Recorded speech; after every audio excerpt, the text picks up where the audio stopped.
বছরের মতো এবছরও মহা ধুমধামের সঙ্গে নেতাজি সুভাষচন্দ্র বসুর জন্মদিবস উপলক্ষে সম্প্রীতি মিলন মেলার শুভ উদ্বোধন হল মন্তেশ্বরের মামুদপুর গ্রামে।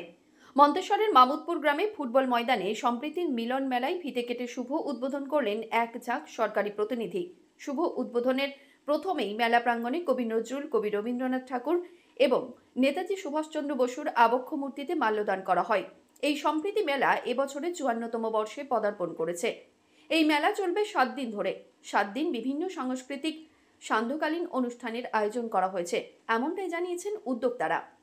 শুভ উদ্বোধনের দিন ১০০ জন দুস্থ ব্যক্তির মধ্যে কম্বল বিতরণ করা হয়।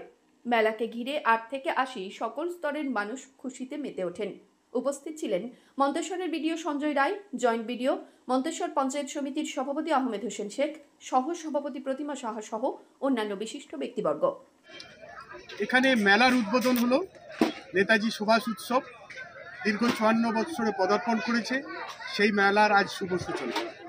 এখানে উপস্থিত হয়েছিলেন মন্তেশ্বর ব্লকের পঞ্চায়েত সমিতির সভাপতি, মন্তেশ্বর ব্লকের উন্নয়ন আধিকারিক, সহ আধিকারিক এবং ১৩টি গ্রাম পঞ্চায়েতের প্রধান, মামুদপুর জিপির প্রধান।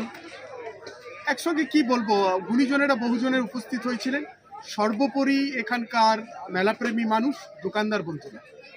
কতদিনকার মেলা এটা? ৫৪ বছরে পদার্পণ করে। কতদিন চলবে? এটা কি মানে অনুষ্ঠান চলবে? ৮ থেকে ১০ দিন চলবে।